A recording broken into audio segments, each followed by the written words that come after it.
Hi అండి. నమస్తే. Gang war రెండవ భాగం. చాలా విశాలమైన ప్రదేశంలో ఉంది ఆ రెండంతస్తుల బిల్డింగు. పాతకాలపు కట్టడం, ఎత్తైన ప్రహరీ గోడ, గోడ లోపలి భాగంలో ఎటు చూసినా గుబురుగా పెరిగిన వృక్షాలు, పూల మొక్కలు ఎంత దట్టంగా అలుముకున్నాయంటే వాటి సందులలో నుండి చాలా అస్పష్టంగా కనబడుతుందా భవనం. చుట్టుపక్కల ఇంకా 2-3 బిల్డింగులు. అప్పుడే కొత్తగా కట్టబడుతున్న ఆ ప్రదేశం పట్టణానికి 10 కిలోమీటర్ల దూరంలో ఉంది. ప్రహరీకి దక్షిణాన బలమైన గేటు ఉంది. అక్కడ నుండి ప్రారంభమైన తారు రోడ్డు భవనపు పోర్టికో వరకు విస్తరించి ఉంది. ఆవరణలోనే ఉన్న వెడల్పాటి షెడ్డులో 4 కార్లు ఆగి ఉన్నాయి. బయట నుండి చూస్తే చాలా సాదాగా, నాగరికతకు అలవాటు పడలేని ఏ పాతతరపు జమీందారో నివాసం ఉంటున్న ఇల్లులా కనబడుతోంది ఆ భవనం. అది చక్రవర్తి భవనం. చక్రవర్తి గురించి ఆ సిటీలో ప్రతి ఒక్కరికి తెలుసు. ప్రజలకి కొన్ని కోట్ల రూపాయల వ్యాపారం నడిపిస్తున్న ప్రముఖుడిగా తెలుసు. పోలీసులకి చక్రవర్తి శక్తి సామర్థ్యాలు ఏమిటో, అతను తలుచుకుంటే ఏమేం చేయగలడో తెలుసు. రాజకీయ నాయకులకి చక్రవర్తి రసీదు అడగకుండా ఎన్ని లక్షలైనా ఎడం చేత్తో పార్టీ ఫండుగా ఇవ్వగల దానకర్ణుడని తెలుసు. అతనికి కేవలం ఆ పట్టణంలో లేక రాష్ట్రంలో కాక దేశంలోనే కాదు, విదేశాలలో కూడా రకరకాల వ్యక్తుల మధ్యన పలుకుబడి, అధికారం ఉన్నాయని తెలుసు.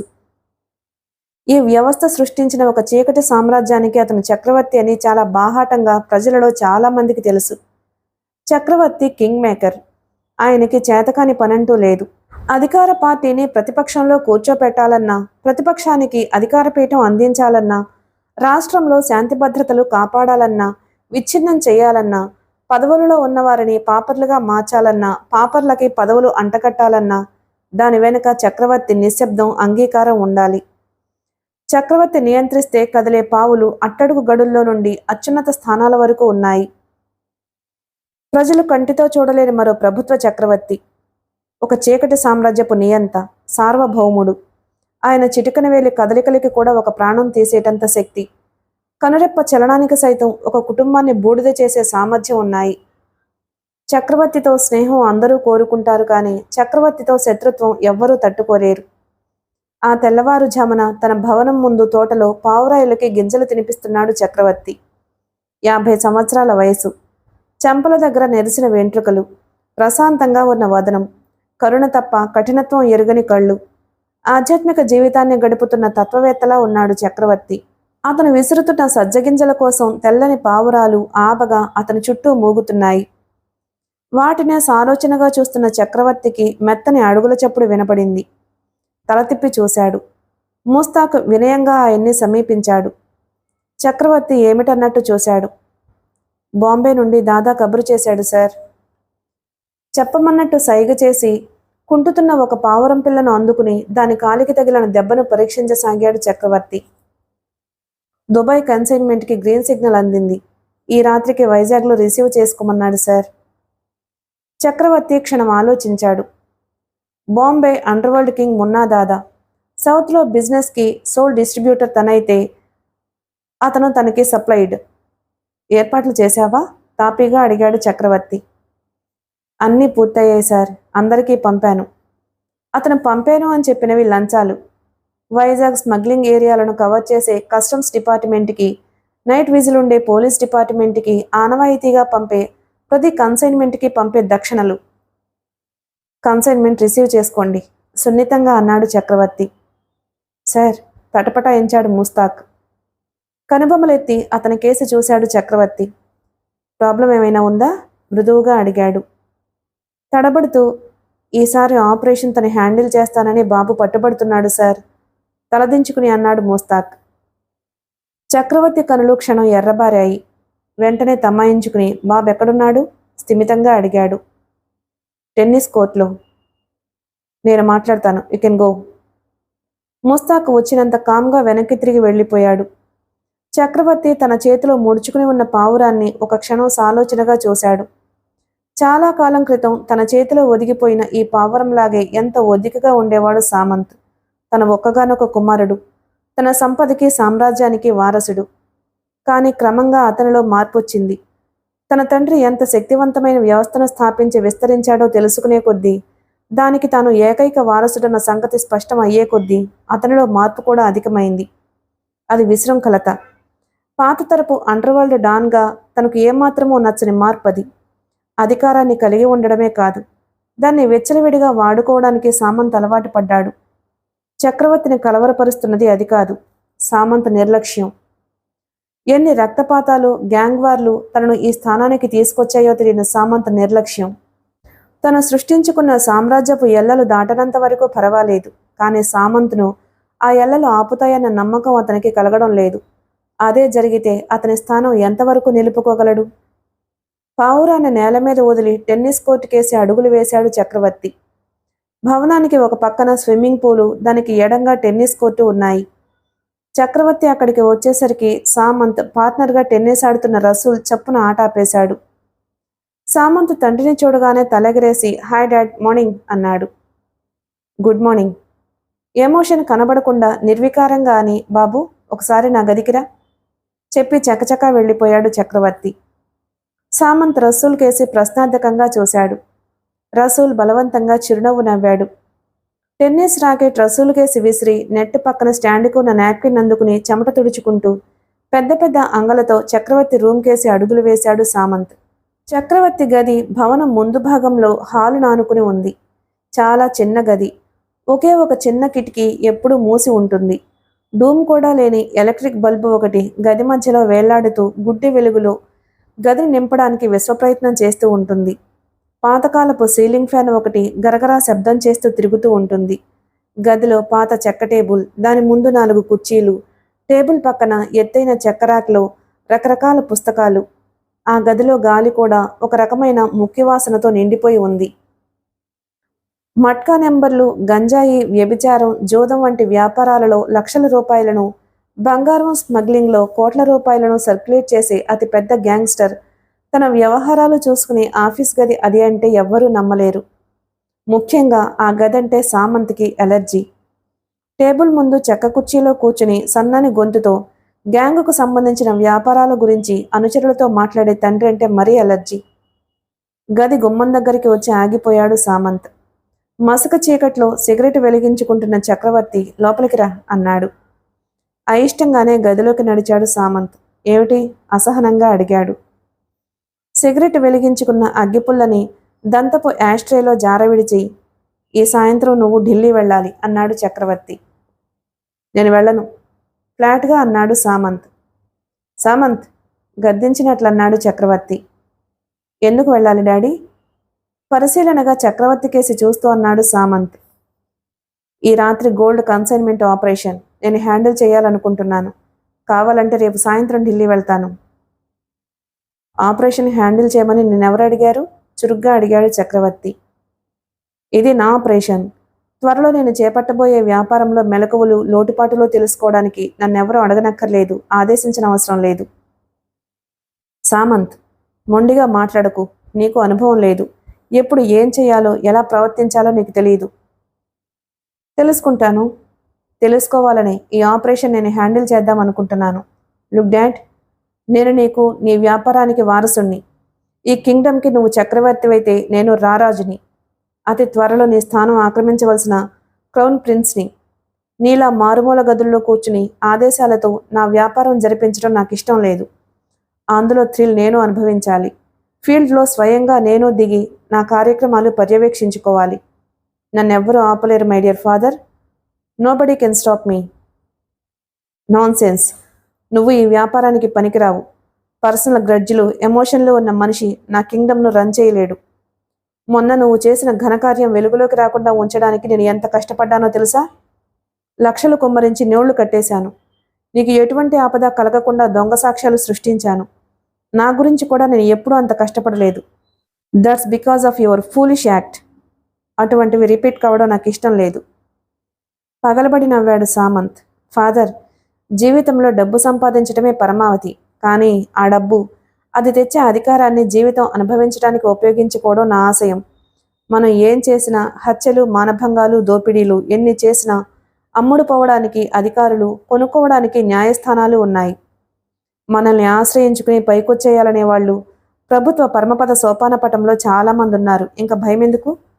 నువ్వు సిగరెట్ కాల్చుకున్నా, నేను ఓపెన్ అంబుష్ చేయించిన నిషా కోసం, జస్ట్ ఫర్ కిక్. నీకు కావాల్సిన నిషా అతి స్వల్పమే.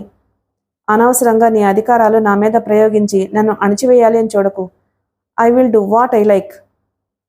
నిన్న నీది, కానీ రేపు నాది. ఈనాటి నుంచి నీ అధికారాలు ఒక్కటొక్కటే నాకు అప్పగించి నువ్వు రిటైర్ అవ్వడం మంచిది. ఎందుకంటే నిన్నటి నీ పద్ధతులు నాకు నచ్చవు. రేపటి నా వేగం నీ ఊహకి అందదు. So quit my dear dad, good bye. నిర్లక్ష్యంగా, నిరాకారంగా, నిర్లజ్జగా తనని తోసిరాజని టీవీగా వెనక్కి తిరిగి వెళ్ళిపోతున్న సామంత్ని మతిపోయినట్టు చూస్తూ ఉండిపోయాడు చక్రవర్తి. ఆ క్షణం అతనికి నిజం అర్థమైంది. సామంత్ని తను ఏ విధంగానూ నిరోధించలేనని. నాకు తెలుసు. ఒక మిస్సైల్ తన మీద నుంచి దూసుకుపోయినట్టు చివ్వున తల తిప్పాడు కార్తీక్. సాయం సంధ్య. అస్తమిస్తున్న సూర్యుడి ఆఖరి కిరణం కిటికీల నుండి యాటవాలుగా హరిహరరావు మొహం మీద పడి ఎర్రగా ప్రతిఫలిస్తుంది. ఆయన వదనం, నుదుటి మీద ముడతలు, కళ్ళ కింద నల్లటి చారలు ఆయన ఎంత అశాంతిగా ఉన్నాడో తెలియచేస్తున్నాయి. కొడుకు దిగ్భ్రాంతి చెందడం చూసి ఆయన తాత్వికంగా తల ఊపాడు. జరిగింది యాక్సిడెంట్ కాదని, డెలివరేట్ ఇన్సిడెంట్ అని అది జరిగిన రోజే నాకు అర్థమైంది కార్తీక్, నిదానంగా అన్నాడాయన. ఆయన కంఠంలో ఏదో నిస్సహాయత. రాహు మింగుతున్న సూర్యుడిలా ఉన్నాడాయన. మరి మరి మీరేం చేశారు? ఉద్వేగం, ఆవేశం కలియబడుతుంటే టెన్షన్తో అడిగాడు కార్తీక్. దోషిలా తలదించుకున్నాడు హరిహరరావు. చెప్పండి నాన్న, ఆ సంఘటనకి బాధ్యులెవరో తెలుసుకోవడానికి ప్రయత్నించలేదా? అది యాక్సిడెంట్ కాదని, కొందరు రాక్షసులు పైశాచికంగా జరిపిన మారణకాండని అందరికీ చెప్పలేదా? ఆ రాక్షసులని చట్టం చేతులకి అప్పగించలేదా? ఒక్కో ప్రశ్న ఒక్కో అగ్నిబాణంలా తోసుకొస్తుంటే కలవరపడ్డాడు హరిహరరావు. వారం రోజులు హాస్పిటల్లో జవాబులు దొరకని ప్రశ్నలతో సతమతమవుతూ ఆ రోజే డిశ్చార్జ్ కాబడి ఇంట్లో అడుగుపెట్టాడు కార్తీక్. అన్ని రోజులు తండ్రి తనను చూడకుండా మొహం ఎందుకు చాటు చేశాడో ఇంటికి వచ్చిన తరువాత అర్థమైంది. పచ్చని దుస్తులతో కళకళలాడుతూ వెళ్లిన తన కూతురు భర్తతో సహా మంటల్లో మాడిపోయిందని తెలిసిన మాతృహృదయం తట్టుకోలేక బద్దలైపోయిందని. తన కళ్లతో కాలి బూడిదైన కూతుర్ని అల్లుణ్ణి చూడగానే ఆ మాతృమూర్తి మనసు చెదిరి ఉన్మాదం వంటి అవస్థలో పడిపోయిందని.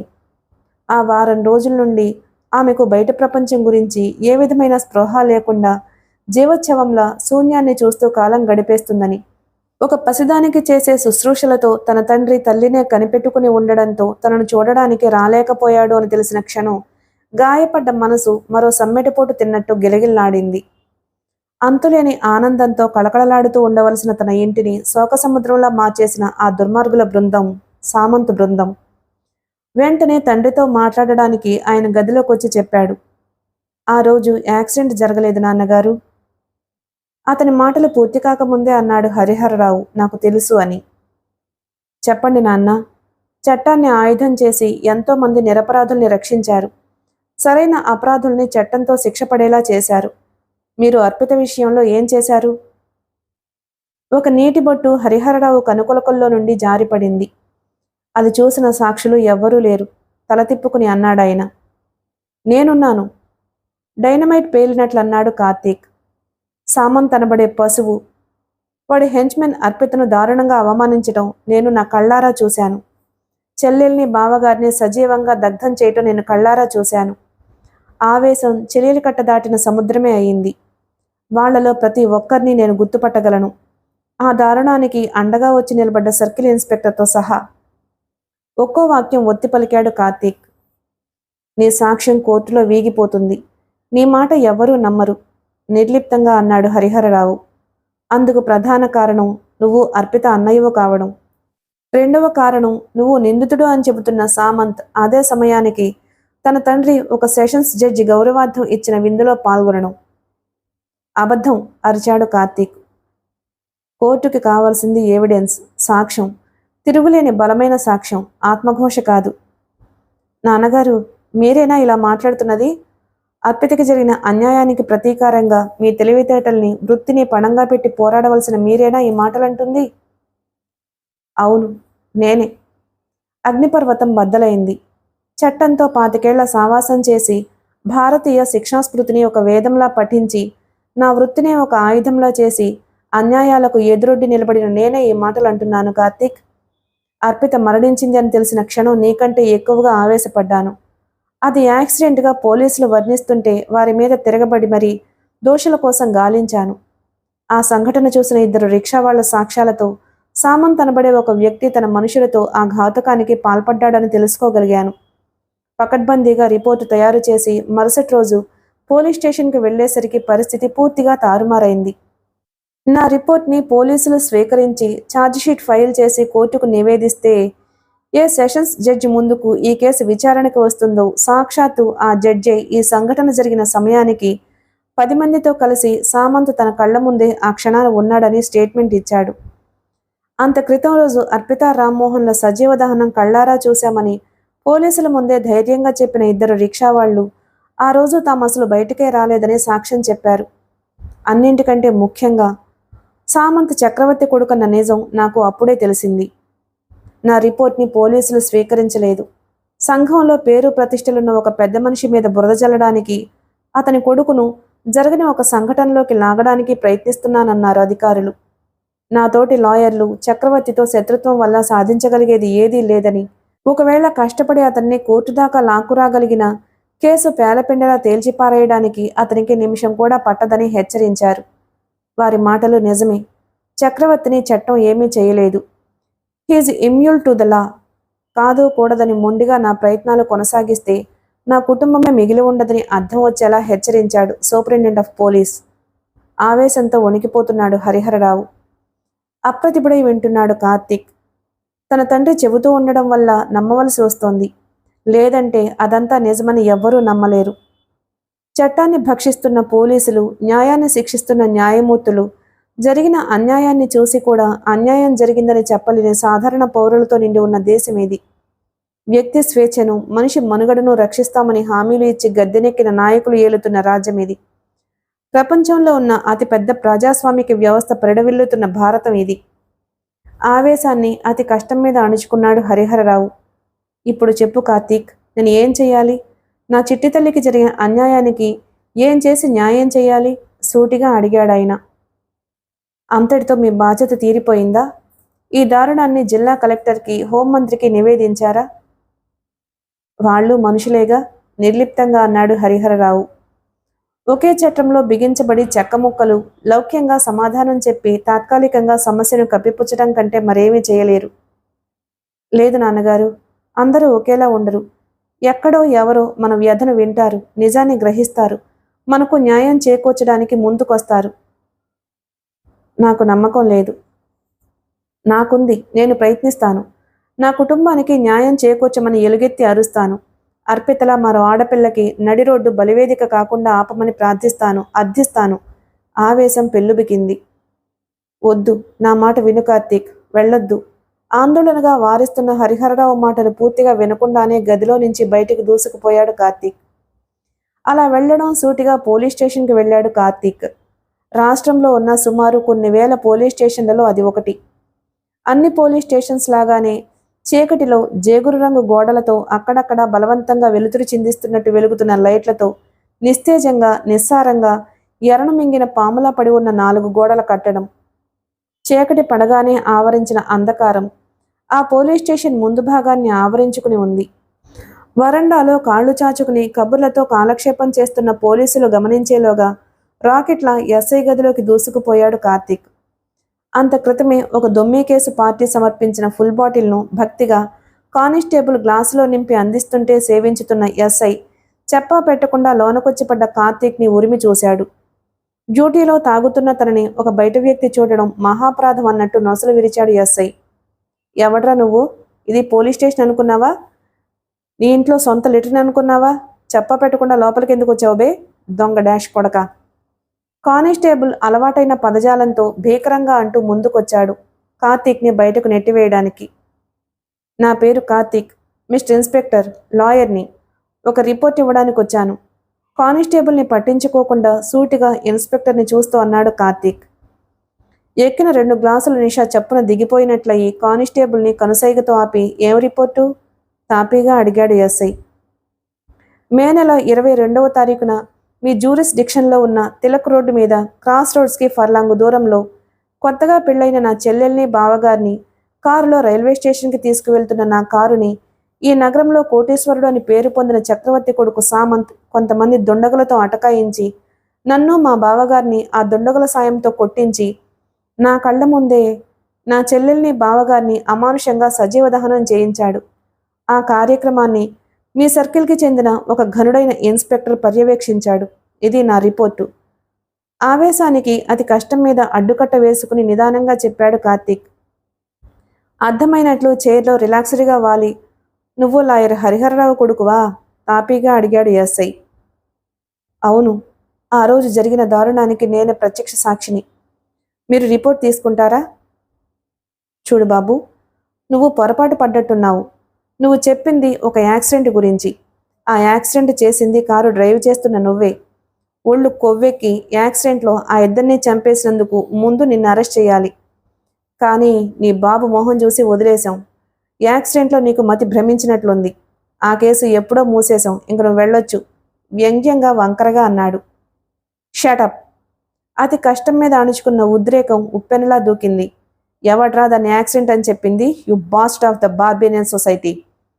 ప్రభుత్వం ఇచ్చిన అధికారాన్ని కొద్దిమంది మెప్పు కోసమో దాని ద్వారా మీ టేబుల్ మీద కురిసే నోట్ల కోసమో తాకట్టు పెట్టే నీలాంటి ఆఫీసర్లు మానభంగాన్ని కూడా వ్యభిచారం అని నిరూపించగలరా? మిమ్మల్ని వదలను. మీ బ్రతికేమిటో 10 మందికి తెలియచేస్తాను. కార్తీక్ అగ్నిపర్వతంలో విరుచుకుపట్టడం ఊహించిన ఎస్ఐ, హెడ్ కానిస్టేబుల్ బిత్తరపోయారు. బయట కబుర్లు చెప్పుకుంటున్న 4 పోలీసులు కంగారుగా పరిగెత్తుకొచ్చారు. షాక్ నుంచి తేరుకుంటూనే ఎస్ఐ ఉగ్రుడైపోయాడు. టేబుల్ మీద ఉన్న స్టిక్ అందుకుంటూనే విసిరిగా కార్తీక్ భుజం మీద మోదాడు. బాధగా అరిచాడు కార్తీక్. మరో దెబ్బ, ఇంకో దెబ్బ. స్టిక్ కార్తీక్ శరీరం మీద నాట్యం చేసింది. ఎస్ఐ స్టిక్ ఎత్తగానే కానిస్టేబుల్స్ మిగిలిన కార్యక్రమాన్ని తామందుకున్నారు. ఆ గదిలోనే లాఠీలు కార్తీక్ శరీరం మీద వీరవిహారం చేశాయి. మానుతున్న గాయాలు రేగిపోయాయి. తల పగిలి రక్తం నుదుటి మీద కారసాగింది. బట్టలు చిరిగి పీలికలయ్యాయి. ఆయాసంతో రొప్పొచ్చిన తరువాత ఆగమన్నట్లు చెయ్యెత్తాడు ఎస్ఐ. అప్పటికే సగం మత్తులోకి అచేతనావస్థలోకి జారిపోయాడు కార్తీక్. ఈ నా కొడుకుని ఆ మూల గదిలో పారేయండి. పచ్చి మంచినీళ్ళు కూడా ఇవ్వొద్దు. అమ్మ నా కొడక, నా సర్వీస్లో నా ముందు నిలబడి ఇంత ధైర్యంగా మాట్లాడిన మొదటి మనిషి వీడే. వీడికి ధైర్యం పెరిగిపోతే ఎంత పనైనా చేస్తాడు. స్పృహొస్తే లైట్గా మరో డోసు ఇవ్వండి. వీడిని ఇక్కడ నొక్కేసినట్లు ఎవడడిగినా చెప్పకండి. చెమట్లు తుడుచుకుంటూ ఆయాసంతో ఆజ్ఞలు జారీ చేశాడు ఎస్ఐ. ఎస్ సార్, వినయాత వినయంగా అన్నారు నైట్ డ్యూటీ కానిస్టేబుల్స్. అబ్బలనాయుడు, బండి బయటకు తీయి. ఈ విషయం మన సర్కిల్ గారి చెవిన వేద్దాం. బెల్ట్ బిగించుకుని గ్లాసులో మిగిలిన మందు ముక్కు మూసుకుని మింగేస్తూ అన్నాడు SI. Yes sir. Senior constable Appalanaidu bullet motor bike చెట్లచాటు నుంచి తీసుకురావడానికి పరిగెత్తాడు. ఆదిరిపడ్డాడు సర్కిల్ ఇన్స్పెక్టర్ పర్వతరావు. ఏంటి నువ్వు చెబుతున్నది, నిజమేనా? అనుమానంగా అడిగాడు. Yes sir. గంట క్రితమే ఆ కార్తీక్ గాడు స్టేషన్లో నా మీద దాడికొచ్చాడు సార్. వాడిని చెతకొట్టి లాకప్లో తోయడానికి నేను నా స్టాఫు చాలా కష్టపడవలసి వచ్చింది సార్. అర్జెంటుగా చెమటలు తుడుచుకున్నాడు ఎస్ఐ. కలవరపడిపోయాడు సిఐ. 10 రోజుల క్రితం తిలక్ రోడ్డు మీద సామంత్ ముచ్చట పడితే ఆ తతంగాన్ని చూసి ఎంజాయ్ చేసిన సర్కిల్ అతనే. ఆ గొడవ ఒక యాక్సిడెంట్గా చక్రవర్తి విసిరేసిన నోట్ల కింద కప్పెట్టేయడానికి కృషి చేసి ఫలితం సాధించారని సంబరపడుతున్న తరుణంలో ఈ పిల్లకాకే చిచ్చరపిడుగులా రెచ్చిపోవడం అశుభం అనిపించిందేమో ఆలోచనల్లోకి జారిపోయాడు. సిఐ ముందు వినయంగా చేతులు కట్టుకుని ఆయన ఆదేశం కోసం ఆగాడు ఎస్ఐ. 5 నిమిషాలు ఆలోచించి వాణ్ణి అలాగే లాకప్లో నొక్కేయండి. ఎవరికి వాడు మన లాకప్లో ఉన్న సంగతి చెప్పకండి.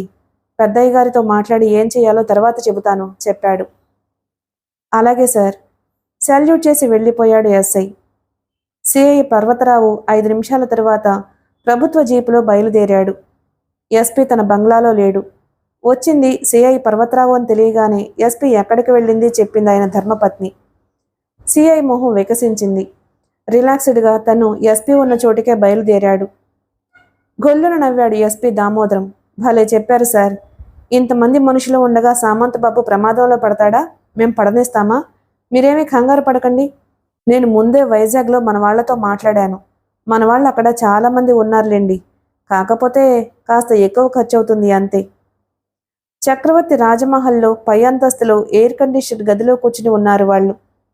ఖరీదైన మద్యం గ్లాసుల్లో నింపబడి ఉంది. చక్రవర్తి సోఫాలో కూర్చుని ఉన్నాడు. అతని ఎదురుగా కూర్చుని ఉన్నాడు ఎస్పీ దామోదరం.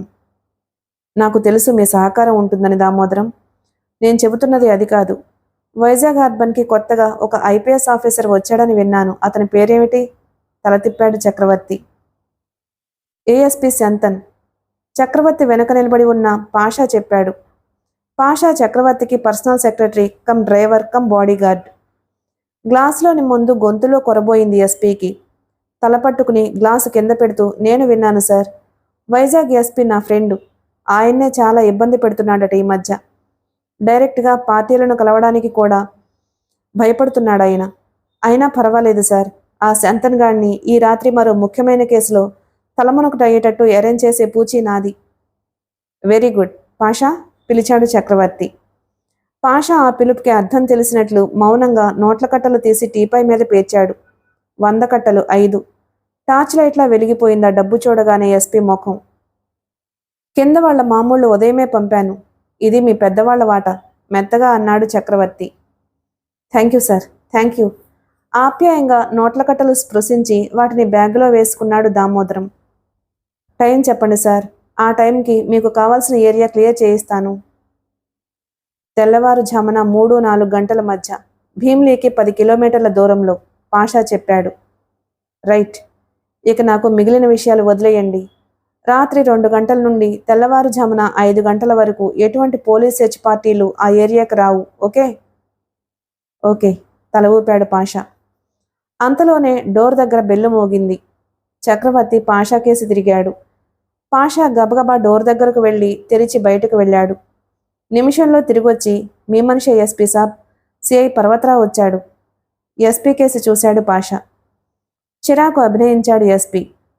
ఇటువంటి డెలికేట్ మూమెంట్స్లో తన సబార్డినేట్లను కంటపడడం ఆయనకి ఏమాత్రమూ ఇష్టం ఉండదు. బ్యాగ్ సోఫా కింద పెట్టి లోపలికి రమ్మను అన్నాడు. 2 నిమిషాల తరువాత సిఐ లోపలికి వచ్చి సెల్యూట్ చేశాడు. ఏం జరిగింది? హఠాత్తుగా తన హోదా గుర్తు తెచ్చుకుని హుందాగా అడిగాడు ఎస్పీ. సార్, వినయంగా కార్తిక్ గురించి చెప్పాడు సిఐ. వాడి ఎస్ఐ ప్రసాద్ సెలలో పారేసి వచ్చి నాకు చెప్పాడు సార్. వెంటనే మీకు ఈ విషయం తెలియజేద్దామని వచ్చాను. నీళ్లు నమిలాడు.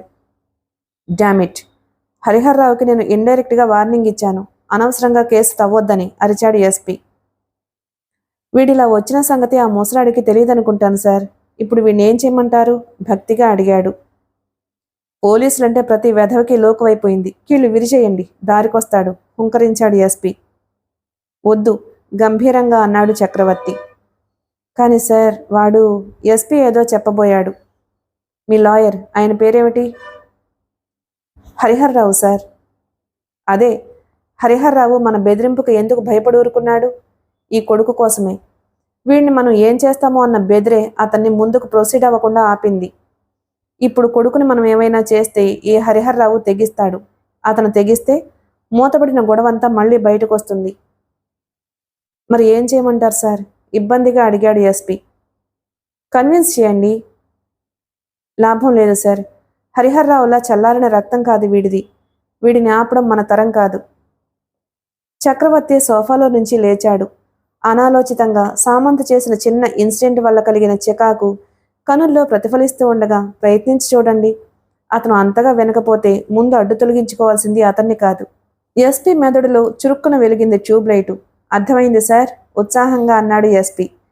సిఐ పర్వతరావుకి ఏమీ అర్థం కాక బుర్రగోక్కున్నాడు. ఎస్పీ సెలవు తీసుకుని బయటకు వెళ్తూ ఉండగా అన్నాడు చక్రవర్తి. మీ వెంట నాయుడిని కూడా తీసుకువెళ్ళండి అని. Naidu sessions court judge. మిగిలిన కథ తరువాయి భాగంలో విందాం.